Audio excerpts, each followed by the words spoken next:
dementia researcher with a blog and a rating. Experience from a collaborative research trip. I recently carried out a collaborative research visit to a lab in the US to do some experiments. This was a fantastic experience for me, both in terms of conducting my own research and seeing a new research environment. In this blog, I will share my experience of organising this trip, giving advice on how to navigate establishing an international collaboration, and what I found most enjoyable about the process. Getting to travel is one of the huge advantages of working in academia, and something I really love about this job. However, travel beyond conferences can be rare. If it's something you are interested in, good justification is usually needed, both for your supervisor if you'll be taking time away from your core project, and for funders who want to know why this trip is necessary. During my PhD, I got some interesting results which I wanted to explore further. However, using existing samples that we had in my lab would not be possible, and the sample type I required was a very rare resource in the UK. This was my justification. At an international conference, I met with members of a lab who had access to the samples I needed, and over the course of several months, through emailing back and forth, the lab kindly invited me to come and do some validation experiments on these samples. With the collaboration initiated, I was keen to get some funding which would allow me to carry out a research visit. After looking at different sources of funding, including small grants offered through various research societies and my university, I applied and was awarded the UCL Bogue Fellowship. Although grants such as this can be for small pots of money, the applications still require a lot of detail, including a scientific plan, costing of the trip, travel, accommodation, visa, consumables, subsistence, etc., and various letters of support. Applying for funding early was so important here, as many calls for this type of grant only happen once or twice a year. Plus, it can take several months after the application date to hear back. Certain grants will also come with requirements that limit your time frame. For example, my grant required me to return from the research visit with at least 6 months remaining on my contract. This really kick-started a busy planning period. After securing the funding, the next step was to work out when I intended to travel and which visa I needed. Before this trip, I was not aware of all the resources that are in place at universities to facilitate these types of visits. Both here at UCL and at my host university, there are international centres which hold all the crucial information specifically for these types of visits. It's important to open communication with these centres early so that they can help you in plenty of time. They helped me to understand my visa requirements and all the many documents I needed to ensure a successful application.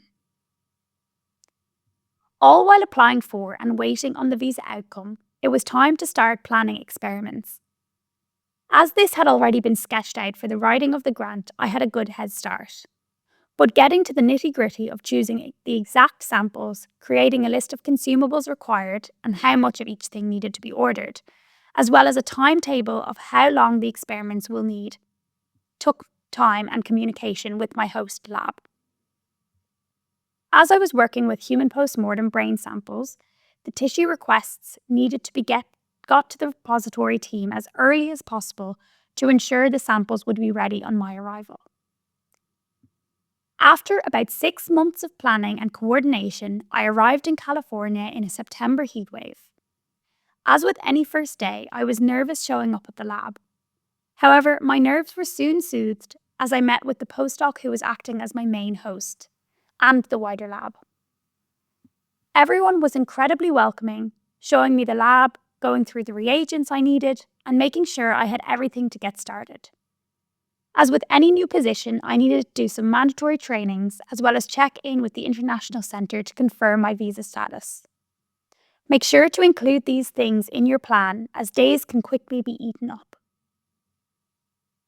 I spent 3 weeks in the lab, and it really was one of the best experiences in my career to date. Working in a new environment was really exciting. Seeing how research works in a new lab and on a new continent was eye-opening and gave me some new perspectives on research culture and collaboration. I got to have daily conversations with scientists of all levels, collect new data which is contributing to an upcoming paper, and genuinely make new friends. All in the setting of sunny California, a big change to the grey late autumn of London. Of course, taking advantage of time outside the lab was key as well, and I got to spend plenty of time outdoors exploring national parks and the beaches of the Pacific. I would highly recommend planning for longer than you think you'll need, between inductions, experiments not working the first time, and just to give yourself more opportunities to shadow new techniques. You can quickly run out of time. I really would recommend this type of collaborative visit to any student or postdoc. Remember that you can initiate collaborations and apply for funding outside of your core project too. Overall, my top tips for planning an overseas research visit are: network at every opportunity to find a suitable host. Start planning as early as possible. The application processes can take longer than you think. Discuss the planned outcomes from the research visit in advance with your host. Is this to produce new preliminary data for a grant, to collect data to support existing research and enhance a paper, or to learn a new skill? Visit for longer than you think you need to ensure you get all the data you need. And on your visit, meet as many people as possible. Even reach out to other labs to set up meetings for potential future collaboration. Thank you for listening. Join the Dementia Research bloggers and share your own views.